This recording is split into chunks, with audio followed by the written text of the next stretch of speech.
भगवान शिव, जिन्हें अजर अमर शिव शंकर कहा जाता है, यानी कि वो जो न कभी बूढ़े हो सकते हैं और जिनकी न कभी मृत्यु हो सकती है। लेकिन क्या आपको उनके जन्म की कहानी पता है? दो ऐसी कहानियां हैं जिनमें सबसे ज्यादा मान्यता है और आज हम उन्हीं के बारे में आपको बताएंगे। हिंदू सागर, जहां हम हिंदू धर्म के बारे में दुनिया को बताते हैं। अगर आप ये अंग्रेजी भाषा में सुनना चाहें तो नीचे सेटिंग्स में जाकर आप भाषा बदल सकते हैं। तो चलिए शुरू करते हैं। पहली कहानी के अनुसार एक कल्प के बाद, जिसमें 4.32 बिलियन साल होते हैं, भगवान ब्रह्मा ने समुद्र में भगवान विष्णु को देखा। वे समुद्र के बीच में सो रहे थे।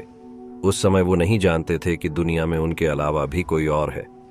तो हैरान होकर उन्होंने विष्णु को उठाकर पूछा कि आप कौन हैं? विष्णु ने कहा, मैं इस दुनिया का रचयिता, पालनहार और विधाता हूं। ये सुनकर ब्रह्मा जी क्रोधित हो गए, क्योंकि उन्हें लगता था कि वे खुद इस दुनिया के रचयिता, पालनहार और विधाता हैं। दोनों में इस बात पर बहस छिड़ गई कि दुनिया को बनाने वाला कौन है। इसी बीच उन्हें एक असीम प्रकाश का विशाल स्तंभ दिखाई दिया। दोनों ने अपनी बहस छोड़ उसे परखने का सोचा। ब्रह्मा जी ने एक राजहंस का रूप धारण किया और ऊपर की ओर गए, और विष्णु जी ने एक वराह का रूप धारण किया और पृथ्वी को खोद कर नीचे जाना शुरू किया। वे दोनों हजारों साल तक जाते रहे, लेकिन उन्होंने उस लिंगम की कोई शुरुआत या अंत नहीं पाया। तभी उन्हें एक आवाज सुनाई दी।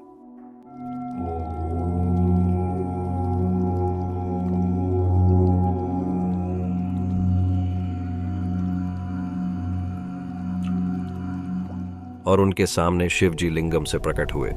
शिव जी ने उन्हें बताया कि वे दोनों ही उनमें से आए हैं और वे उनका हिस्सा हैं। शिव पुराण के अनुसार इस तरह भगवान शिव ने स्वयं को प्रकट किया था। कहा जाता है कि भगवान शिव की कोई शुरुआत नहीं है और न ही कोई अंत है। विष्णु पुराण के अनुसार ब्रह्मा के मन में एक पुत्र की इच्छा थी जो उनके जैसा ही हो।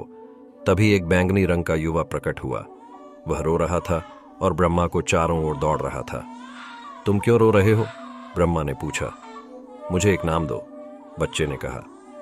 रुद्र तुम्हारा नाम है, ब्रह्मा ने कहा। शांत हो जाओ, मत रो। लेकिन बच्चा अभी भी रो रहा था। वह 7 बार रोया। हर बार ब्रह्मा ने उसे एक नया नाम दिया।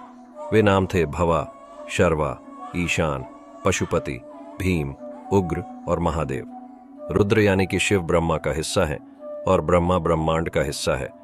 इसी तरह ब्रह्मा वैवर्त पुराण के अनुसार भगवान शिव का जन्म विष्णु के माथे से हुआ। कहा जाता है तभी शिव जी हमेशा ध्यान में रहते हैं, और ब्रह्म संहिता ने दावा किया है कि भगवान शिव महाविष्णु के भृग मंडल से उभरे। इन सभी कथाओं में से शिव पुराण में बताई गई लिंगोद्भव की कथा को सबसे अधिक मान्यता मिलती है।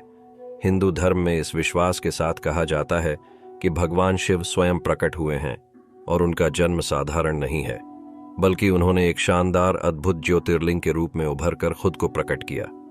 ये सिर्फ एक कथा नहीं है, ये हमारी धार्मिक किताबों में लिखा सच है। आशा करते हैं आज आपको हिंदू धर्म के बारे में कुछ नई चीजें जानने को मिली होगी। हमारा लक्ष्य ही हिंदू धर्म को पूरे विश्व में फैलाना है। आपका साथ इसमें मददगार होगा। हिंदू धर्म के बारे में और जानकारी के लिए हमें सब्सक्राइब करें और कमेंट करके बताएं। अगर आप किसी विषय के बारे में जानना चाहेंगे। धन्यवाद।